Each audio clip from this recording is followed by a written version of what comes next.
दोस्तों आज रात 12 बजे यानी 5 अगस्त रात 12 बजे के बाद चंद्रयान-3 चंद्रयान-2 से संपर्क करने में कामयाब हो गया है। शायद आपको मालूम ना हो, लेकिन आपको बता दें कि चंद्रयान-2 मिशन फेल नहीं हुआ था। उसका 90% हिस्सा आज भी ऑपरेशनल है।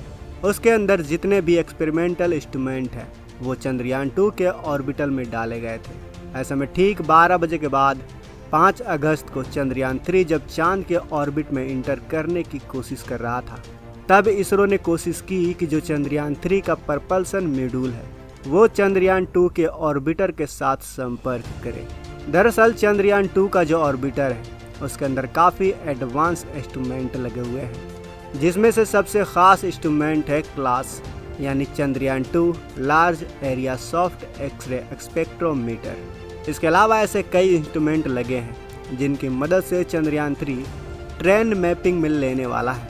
अब आपके मन में सवाल आ रहा होगा कि ये ट्रेन मैपिंग आखिर होता क्या है, तो चांद की सतह किस प्रकार की है, इसे जानने के लिए चंद्रयान-3 में एडवांस वीडियो कैमरा लगा हुआ है जो रियल टाइम वीडियो फुटेज को न सिर्फ कैप्चर करेंगे बल्कि जो on board computer Vikram lander के अंदर लगा हुआ है वो इन वीडियोस को एनालाइज करेगा और रियल टाइम इन्फॉर्मेशन देगा कि यहाँ पहाड़ है, यहाँ गड्ढा है और यहाँ पर समतल सतह है जहाँ उतरना ठीक रहेगा। इस तरह के इन्फॉर्मेशन हमारा जो ऑन बोर्ड कंप्यूटर है वो हमारे चंद्रयान-3 को देगा। वहीं चंद्रयान-2 का ऑर्बिटर जो लगातार कई सालों से लगभग 10,000 से ज़्यादा चक्कर हमारा चांद का काट चुका है और चांद की सतह के काफ़ी हाई रेजोल्यूशन के इमेजेस ले चुका है। अब चंद्रयान-2 ऑर्बिटर की ये इन्फॉर्मेशन भी चंद्रयान-3 को मिल जाएगी, तो इससे चंद्रयान-3 की लैंडिंग आसान हो जाएगी। एकदम पिन पॉइंट जगह पर विक्रम लैंडर की सॉफ्ट लैंडिंग करवाई जा सकती है चंद्रयान-2 की मदद से। अब चंद्रयान-2 का ऑर्बिटर इतना ज़रूरी क्यों हो गया है, तो पहले हम आपको बता दें कि इसरो का जो बजट है वो लिमिटेड होता है और इसरो के ऊपर ये प्रेशर रहता है कि उनका ये छोटा बजट बेकार ना जाए। इसलिए वो नहीं चाहते हैं कि बार बार उनका मिशन फेल हो और सरकार से उन्हें फंड मिलना बंद हो जाए। अब इसरो अपने मिशन को सफलतापूर्वक करने के लिए कम से कम बजट का इस्तेमाल करता है। अब देखिए कि हमारे पड़ोसी देश चीन ने क्या किया था। तो चीन एकमात्र ऐसा देश है जिसने अपने लैंडर की सॉफ्ट लैंडिंग चांद के डार्क साइड में करवाया है। जनवरी 2019 की बात है, तब चीन के चैंग ई ने पहली बार चांद के डार्क साइड में अपने कदम रखे थे और वो ऐसा इसलिए कर पाया क्योंकि उसने अपने चैंग ई मिशन को 3 हिस्सों में पूरा किया था। पहले चीन ने चांद के डार्क साइड में एक कम्युनिकेशन सैटेलाइट को लॉन्च किया। अब चीन ने ऐसा क्यों किया, तो बता दें कि चांद की जो साइड है जो हमें दिखाई देती है अपने घरों के छत से, उसके पीछे वाले इलाके को डार्क साइड कहा जाता है। अब चांद का जो हिस्सा है जो हमें दिखाई देता है वहाँ तक रेडियो सिग्नल को भेजा जा सकता है, लेकिन जब बात आती है चांद के डार्क साइड की तो वहाँ तक रेडियो सिग्नल सही तरीके से नहीं पहुँच पाते और ऐसे स्थिति में स्पेसक्राफ्ट से संपर्क करने में काफ़ी दिक्कत आती है। इसलिए किसी ने भी चांद के डार्क साइड पर उतरने की नहीं सोची थी, लेकिन चीन के वैज्ञानिकों ने दिमाग लगाया और वहाँ पहुँच गए। भारत भी पहुँचने वाला था, लेकिन चंद्रयान-2 के लैंडर से आखिरी वक्त पर संपर्क टूटने से वो क्रैश हो गया। लेकिन चीन ने क्या किया, उसने सबसे पहले अपने कम्युनिकेशन सैटेलाइट को चांद के ऑर्बिट में स्थापित किया। इसके बाद उन्होंने अलग से लैंडर भेजा, यानी इन्होंने 2 बार रॉकेट को भेजा। अब जो रॉकेट को भेजने में खर्चा आता है वो काफ़ी ज़्यादा है। आपको बता दें कि जो 650 करोड़ का हमारा चंद्रयान-3 का बजट है, अब इसमें से 500 करोड़ रुपए तो चंद्रयान-3 को लॉन्च करने में ही लग गए हैं। बचे 150 करोड़ रुपए में लैंडर, रोवर, उसमें लगे एडवांस इंस्ट्रूमेंट में खर्च हुए। अब देखा जाए तो लॉन्चिंग में ही ज़्यादा चार्ज लगता है।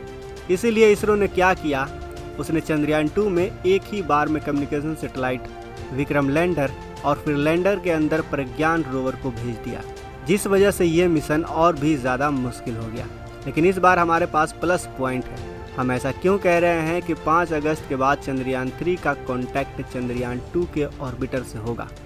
अब जो कदम हमने सालों से 2019 में मिस किया था, इस बार वो ऑटोमेटिकली पूरा हो गया, क्योंकि चंद्रयान-2 का ऑर्बिटर चांद के चक्कर लगा रहा है। तो चंद्रयान-2 का ऑर्बिटर बैकअप कम्युनिकेशन का काम करेगा। साथ ही इसरो ने प्लान बी के लिए चंद्रयान-3 के साथ प्रपल्सन मॉड्यूल को भी भेजा है। जिससे इसरो के वैज्ञानिकों का डायरेक्ट कम्युनिकेशन रहेगा।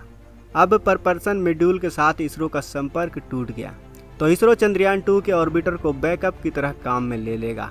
तो इस तरह से चंद्रयान 3 मिशन फुल प्रूफ हो गया है दोस्तों।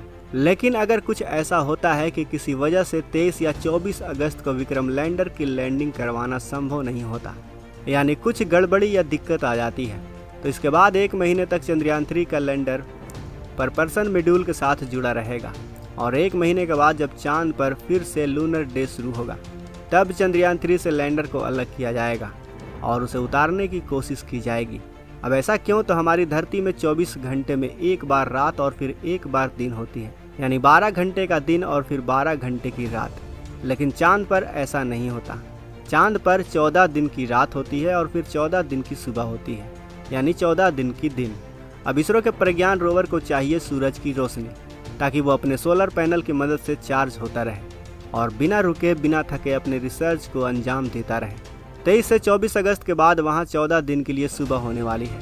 अगर ये समय मिस हो गया तो इसरो चंद्रयान 3 के लैंडर को नहीं उतारेगा और चांद के रात के ख़त्म होने का इंतज़ार करेगा और चांद पर दिन शुरू होने के बाद ही उतारा जाएगा।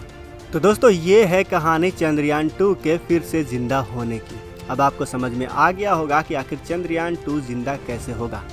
वैसे दोस्तों अगर आप चाहते हैं कि हमारा चंद्रयान 3 चांद की सतह पर सॉफ्ट लैंडिंग करने में कामयाब हो जाए तो इस वीडियो को ज़्यादा से ज़्यादा लाइक करें, अपने दोस्तों के साथ शेयर करें और हमारे चैनल को भी सब्सक्राइब कर लें ताकि हमारे वैज्ञानिकों को हौसला मिल सके और हम अपनी कड़ी मेहनत के साथ आपके लिए ऐसे ही वीडियो लाते रहें। मिलते हैं अगले वीडियो में। जय हिंद।